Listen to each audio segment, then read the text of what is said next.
பார்க்கிறோம். ஹார்முஸ் நீரிணையை இந்திய கப்பல்கள் மேலும் 2 கடந்து வந்திருக்கிறது.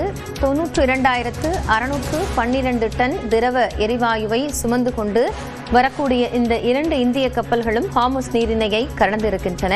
இதையடுத்து விரைவில் இந்திய பகுதியை அது வந்தடையும் என்று எதிர்பார்க்கப்படுகிறது. ஜக் வசந்த் மற்றும் பைன் கேஸ் ஆகிய 2 இந்திய கப்பல்களும் தற்போது ஹார்முஸ் நீரிணையை கடந்திருக்கின்றன. கூடுதல் தகவல்களோடு செய்தியாளர் சுசித்ரா இணைந்திருக்கிறார். அவரிடம் பேசலாம். சுசித்ரா, இப்போ இந்த 2 கப்பல்களுமே இந்தியாவிற்கு எத்தனை தேதிக்குள்ளாக வந்து சேர வாய்ப்பு இருக்கிறது? ஹார்முஸை கடந்திருக்கேன்.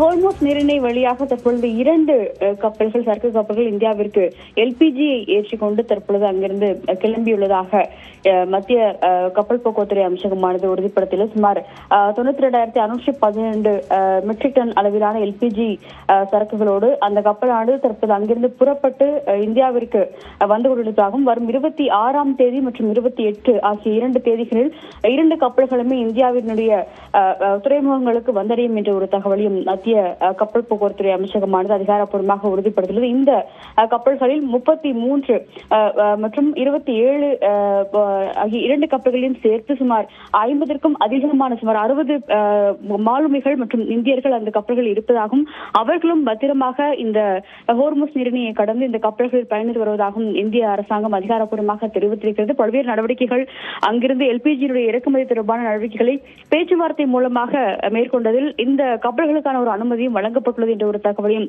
மத்திய கப்பல் போக்குவரத்துறை அமைச்சகமானது அறிவித்துள்ளது. அதன் அடிப்படையில் தான் சுமார் 92,000 மெட்ரிக் டன் அதிகமான எல்பிஜி சரக்குகளோடு இந்த 2 கப்பல்கள் இந்தியாவை நோக்கி தற்பொழுது ஹார்முஸ் நீரிணையை கடந்து வந்து கொண்டுள்ளதாக இந்திய அரசாங்கம் தெரிவித்துள்ளது.